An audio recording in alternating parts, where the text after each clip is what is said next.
Although there are two cracks, they are minute compared to the chasm.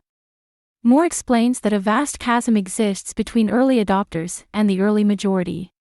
If you do not adopt a viable approach during this stage, it could undermine your whole company's success. These two groups have radically different customer expectations. Visionaries are champions of new technology and innovation.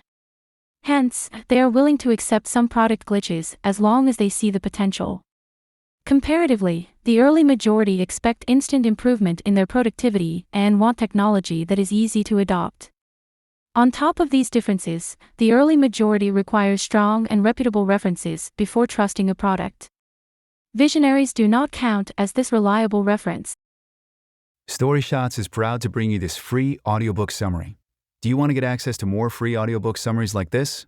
Subscribe and click the bell button now to get notified each time we upload a new summary. You can also download our free app and enjoy thousands of other summaries of best-selling nonfiction books that are available in text, audio, and animated formats. StoryShots has been featured by Apple, Google, and The Guardian as one of the world's best reading and learning apps. Go to getstoryshots.com and download the app today. Happy learning. Life gets busy. Has Crossing the Chasm been gathering dust on your bookshelf? Instead, learn the key insights now. We're scratching the surface here. If you don't already have the book, order it or get the audiobook for free on Amazon using the link in the description or the app to learn the juicy details.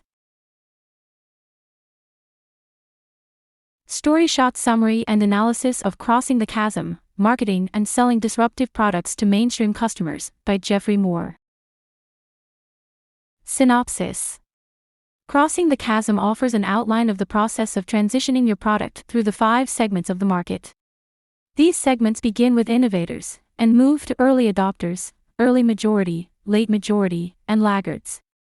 There is a vast chasm between the early adopters and the early majority. Early adopters are willing to sacrifice for the advantage of being first. However, the early majority wait until they know that the technology offers productivity improvements.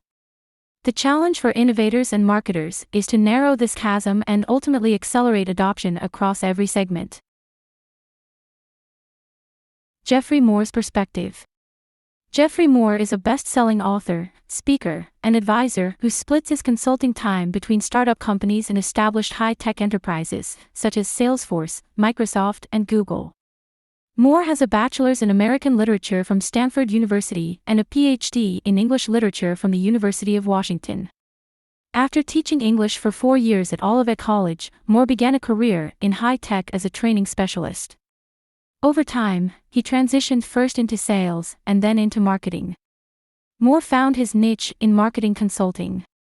He first worked at Regis McKenna Inc., then with the 3 firms he helped found, the Chasm Group, Chasm Institute, and TCG Advisors. Today, he is chairman emeritus of all 3. StoryShot number 1, the technology adoption life cycle.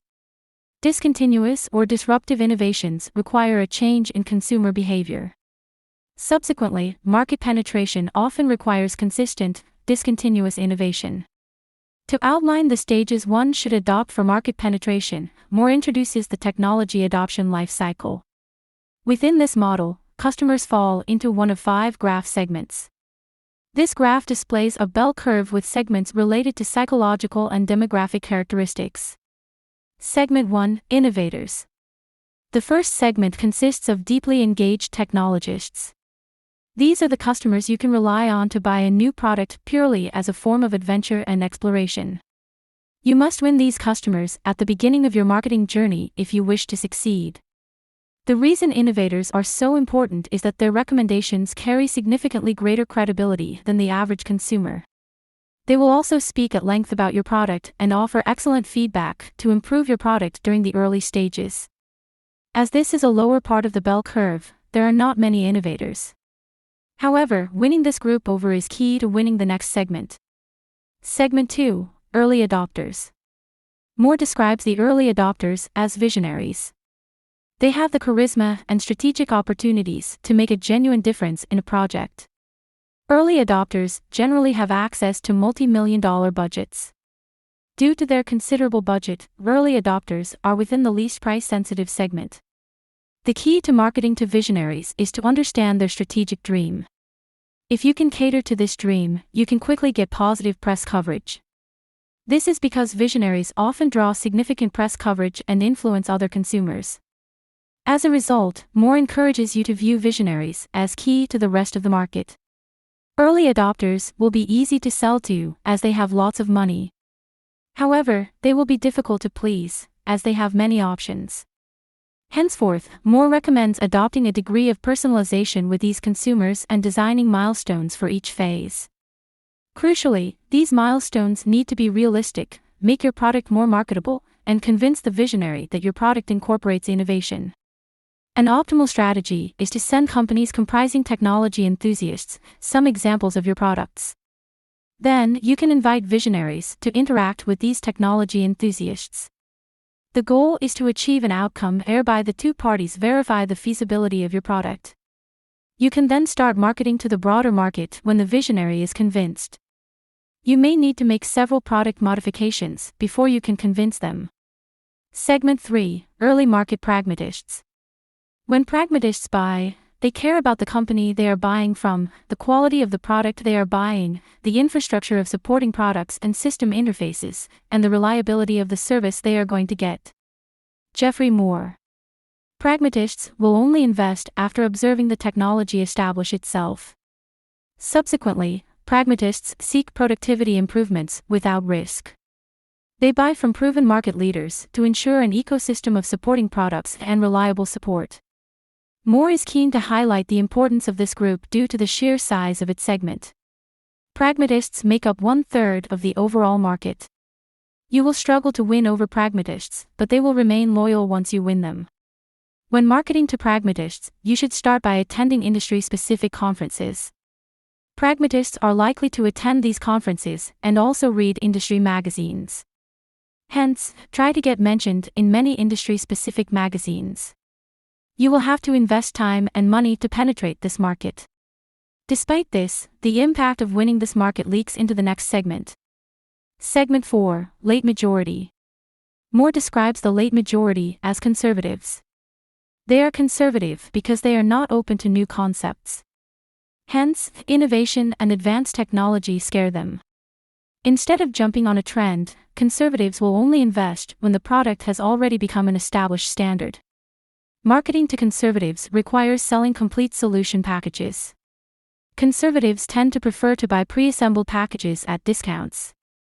Hence, offer these packages through a low overhead distribution channel.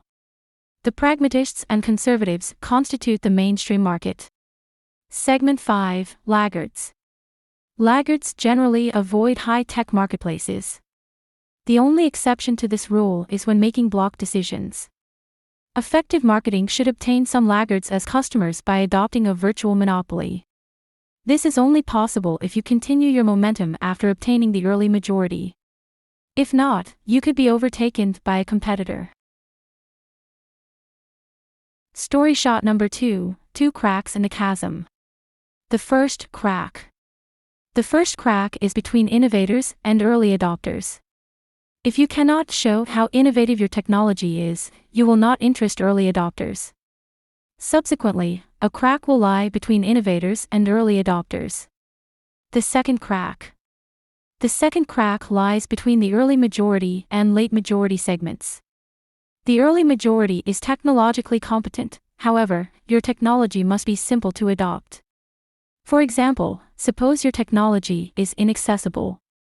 In that case, you will not acquire the early majority required to lure in the late majority. The chasm. Although there are two cracks, they are minute compared to the chasm. Moore explains that a vast chasm exists between early adopters and the early majority. If you do not adopt a viable approach during this stage, it could undermine your whole company's success. These two groups have radically different customer expectations. Visionaries are champions of new technology and innovation. Hence, they are willing to accept some product glitches as long as they see the potential. Comparatively, the early majority expect instant improvement in their productivity and want technology that is easy to adopt. On top of these differences, the early majority requires strong and reputable references before trusting a product. Visionaries do not count as this reliable reference, as they are often considered a disruptive influence. Consider when a startup transitions from visionary early adopters to the pragmatist early majority. At this stage, they operate without a reference base and support base in a market highly dependent on both. Moore offers an outline of how the chasm can be potentially dangerous. With the visionary market saturating and the early majority not buying, market and revenue can shrink rapidly. Simultaneously, mainstream competitors will notice your product, and competitors will catch up with you. You have to rapidly break into the early majority, or your startup will not survive. You will either lose your investors, lose out to competitors, or be phased out by large companies. One way to cross the chasm and become part of the mainstream market is to focus on a niche market. If you focus on a niche market, you are more likely to secure a foothold. Once you have this foothold, you can use it as a base for further expansion. StoryShot number 3, choosing which market segment to target.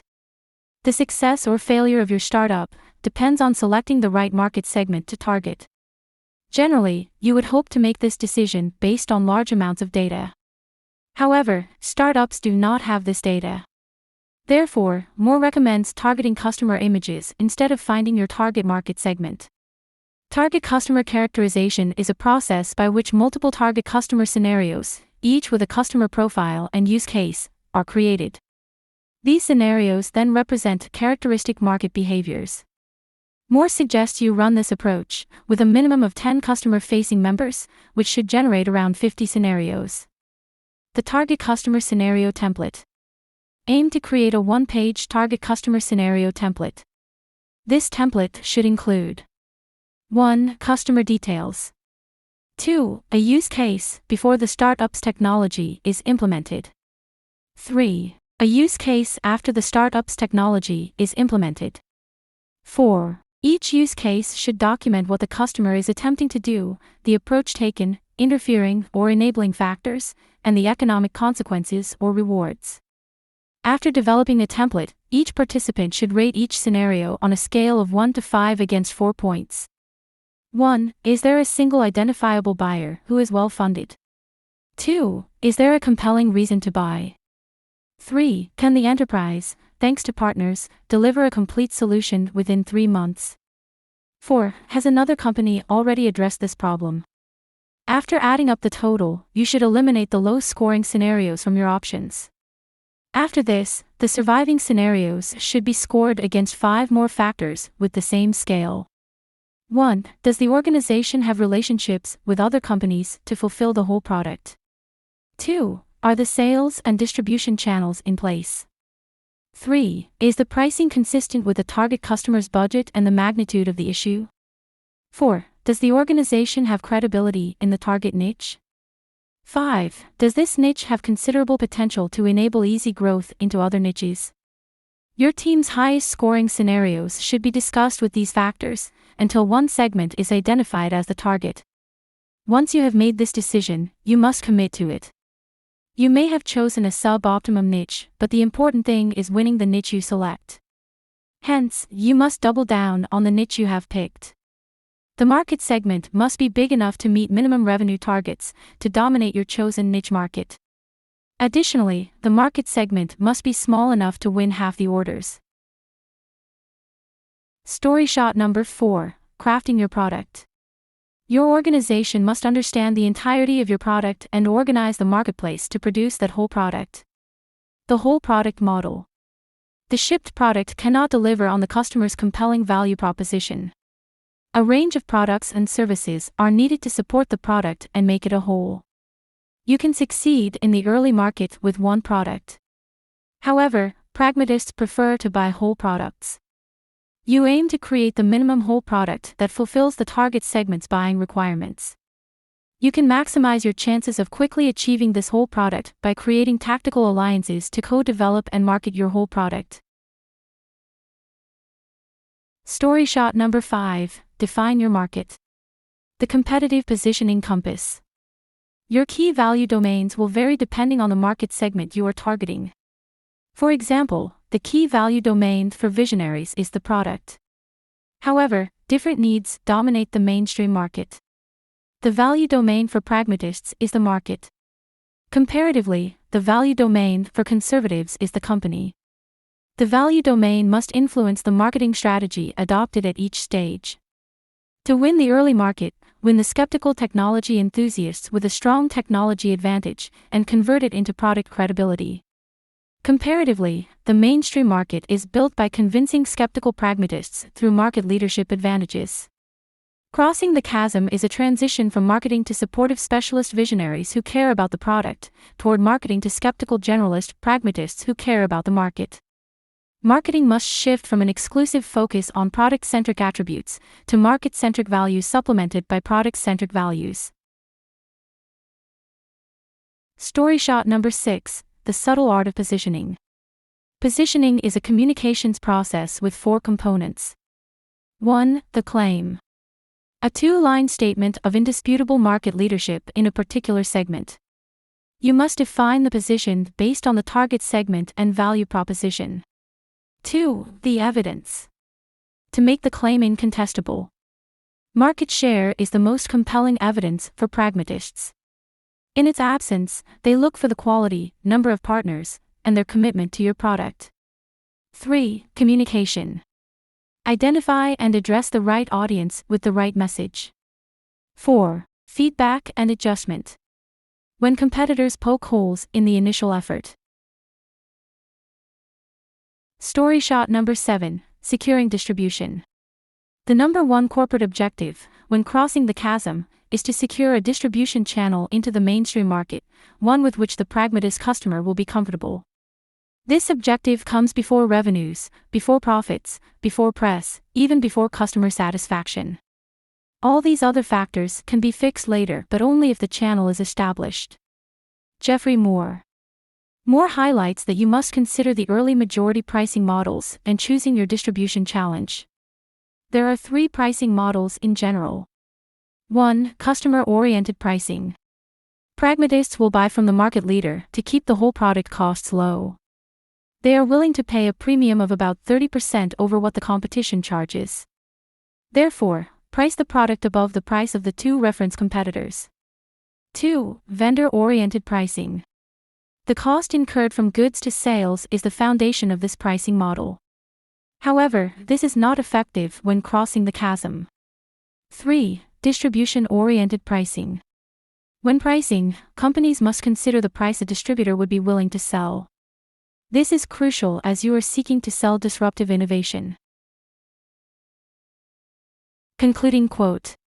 Chasm crossing is not the end, but rather the beginning, of mainstream market development. Geoffrey. Moore. Rating.